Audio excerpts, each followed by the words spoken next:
Bon, que l'on soit clair, j'aime la fantasy. Mais au cœur de la fantasy, ce que j'aime vraiment, ce sont ces conneries d'histoire d'école de magie. J'en ai même écrit un presque roman, alors vous voyez le niveau. Harry Potter, je déteste le personnage principal, mais j'adore l'univers. Terre-Mère, c'est la partie à l'école que j'aime. Pareil pour les magiciens. Alors, le jour où j'ai découvert un teaser de Little Witch Academia, eh ben j'ai craqué. Bon, générique.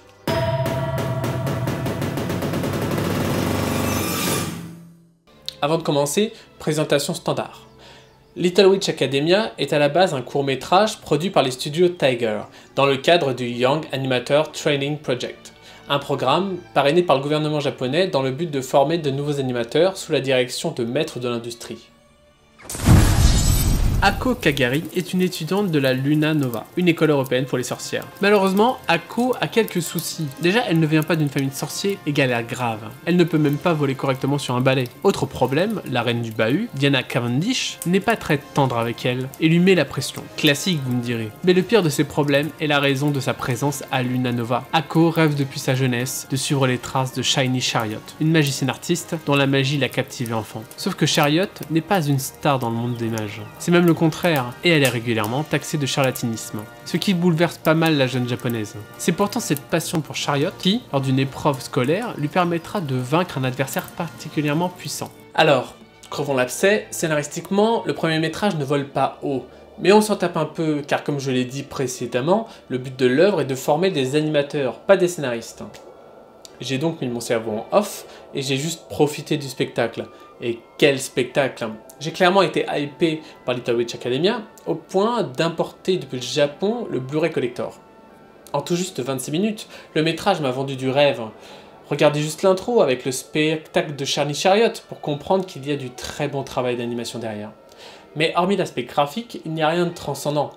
Pourtant, alors que le métrage était initialement prévu pour être une pastille isolée, sa popularité soudaine a entraîné une campagne Kickstarter pour aider au financement d'un deuxième épisode. Campagne qui a atteint son objectif en 5 heures. Au moment où le Kickstarter s'est terminé, c'est 125 000 $ collectés pour une demande initiale de 150 000. J'attendais carrément le deuxième, mais une fois entre les mains, j'ai mis un moment à le regarder. Peut-être la peur de ne pas retrouver ce qui m'avait plu dans le premier.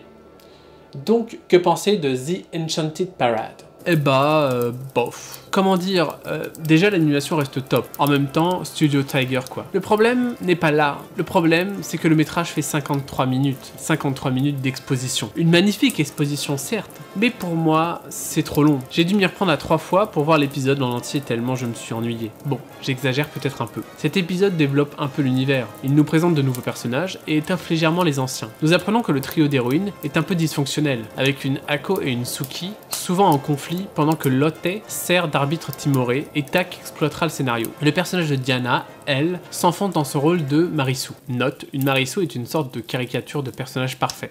Une prof la désignera même comme la plus grande prodige depuis la création de l'école. Une école clairement décadente, où la fabrication d'appareils électroniques modernes est interdite et où un hommage à la persécution vécue par les sorcières du passé s'est transformé en une marche de la honte. Dans ce contexte, la révolte d'une Ako, originellement ignorante du monde de la magie, est un moteur dans le bouleversement des logiques sociétales face à la résignation des autres sorcières. Mais tout cela n'est que survolé. Déception donc. Et puis, le 24 juin 2016, Studio Tiger a annoncé qu'une série télé avait été commandée et était en cours de production. Le 4 juillet de la même année, il dévoile que la série sera diffusée par Netflix à partir d'avril 2017. La série commence en fait sa diffusion en janvier 2017 et est aujourd'hui terminée. Nous arrivons donc à l'animé. Là c'est cool. Des épisodes spéciaux c'est bien, mais une série télé c'est mieux. Car cela permet de développer un univers. Et donc, je l'ai pas encore vu. Ça va pas être simple d'en parler donc. À moins d'en faire une deuxième vidéo. Je l'ai déjà fait sur Star Wars. Bon, je vous laisse donc. En attendant, je vous invite à découvrir les OAV Little Witch Academia trouvables sur Netflix. Ils sont graphiquement top. N'oubliez pas de partager, liker, commenter. Je vous dis à bientôt pour la suite de cette vidéo consacrée cette fois à la série. Je vous dis salut. Salut!